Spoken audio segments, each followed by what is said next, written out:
Ayşe Gez. Oğudan yaşlamın. Feyyuğuna kurşa dünyanı. Erektir kışınam doğu deysinler. Arağınız mıdama bolsun gülyanı. Ol aşkın yanı deysinler. Goynungdan yılı der bakara mayım.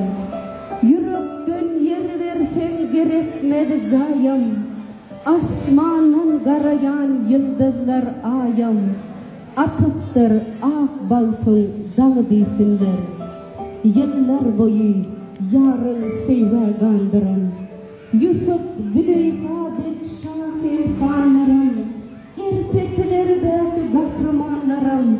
Yo eken bulurum kimi deysinler. Sizi gören gözler yüzlerine sıyılıp. Cüvetler bir birinin deli deysinler. Batlı ol ovadan yaşlar.